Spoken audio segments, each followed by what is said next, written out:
एक बार की बात है, एक शेरनी ने जंगल में एक बच्चे को जन्म दिया और जन्म देते ही वो उसी जगह पर मर गई। इतने में उधर से कई सारे भेड़ गुजर रहे थे। उस शेर का बच्चा, जिसने अभी अभी दुनिया में कदम ही रखा था, वह उन भेड़ों के साथ मिलकर चला गया।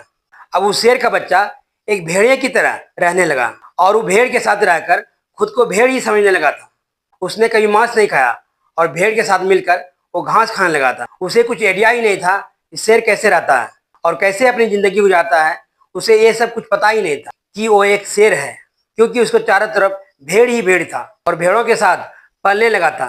उसने कभी शेर की तरह नहीं दहाड़ा। फिर समय गुजरता गया और शेर का बच्चा एक दिन यंग शेर बन गया। वो भेड़ों के झुंड में अलग ही दिख रहा था, लेकिन भेड़ों के साथ रहकर उसे भेड़ की तरह आदत हो गई थी। एक बूढ़े शेर ने भेड़ों के झुंड पर हमला कर दिया। जब वो बूढ़े शेर ने भेड़ों के झुंड में इस शेर को देखा तो वो हैरान हो गया। उसे अपनी आंखों पर विश्वास ही नहीं हो रहा था। उसने देखा कि एक शेर भेड़ों के झुंड में घूम रहा है। उसने पहले कभी ऐसा नहीं देखा था। वह ये भूल गया वहां पर वो भेड़ों को पकड़ने आया था। उसने सोचा कि वह शेर से बात करेगा और पूछेगा कि ये सब क्या हो रहा है। वो बूढ़े शेर ने भेड़ों के झुंड पर फिर से हमला किया उस शेर को पकड़ने के लिए। भेड़ों ने ऐसे बूढ़े शेर को देखा, वो सब अपनी जान बचाकर भागने लगा। वो भेड़ों के साथ उस शेर भी अपना जान बचाकर भागने लगा। कुछ देर बाद उस बूढ़े शेर ने यंग शेर को पकड़ लिया। बूढ़े शेर ने यंग शेर से कहा, अरे बेवकूफ, मुझे देखकर क्यों भाग रहे हो। यंग शेर ने रोते हुए कहा, प्लीज मुझे छोड़ दो, मैं एक साधारण भेड़ हूँ, मुझे जाने दो। वो बूढ़े शेर को देखकर एक भेड़ की तरह कांप रहा था। बूढ़े शेर ये सुनकर हैरान हो गया और वो समझ गया कि यहाँ पर क्या हो रहा है।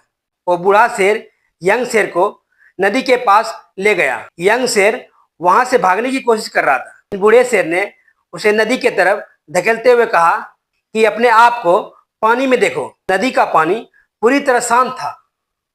बूढ़े शेर ने यंग शेर से कहा, अपने फेस को नदी में देखो और मेरे फेस को देखो, अपनी बॉडी को नदी में देखो और मेरे बॉडी को देखो। उस यंग शेर ने अपना फेस नदी में देखा और जैसे अपना फेस नदी में देखा तो वो हैरान हो गए। उसने देखा कि वह एक भेड़ की तरह नहीं, वह एक शेर की तरह दिखता है। वह रियलिटी को समझ गया, वह एक भेड़ नहीं बल्कि एक शेर है। और जंगल के अंदर ही उसने एक शेर की तरह दहाड़ा। उसकी दहाड़ सुनकर पूरा जंगल कांप गया। उसने अपने आप को पहचान लिया, अपने पावर को पहचान लिया। तभी उसने अपने आप में ऐसी एनर्जी महसूस की जो उसने आज से पहले कभी नहीं की थी। फिर उसने सोचा एक भेड़ की तरह जीना रियलिटी नहीं थी, वह सिर्फ मेंटली कंसेंट था। अब वो रियलिटी को जान चुका था।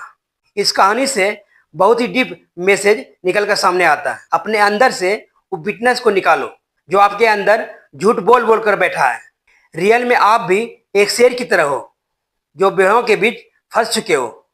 आपके आसपास जितने भी लोग हैं वो आपको ये फील कराते हैं कि आपने लाइफ में कुछ नहीं कर सकते हैं, क्योंकि कहीं ना कहीं आप भी उसके साथ रहकर उसकी तरह बनने की कोशिश कर रहे हो। आपको इस भीड़ से अलग रहना है, अपने पावर को पहचानना होगा। जिस दिन अपनी पावर को पहचान लोगे तो शेर की तरह तब आपको दहाड़ने से कोई नहीं रोक सकता।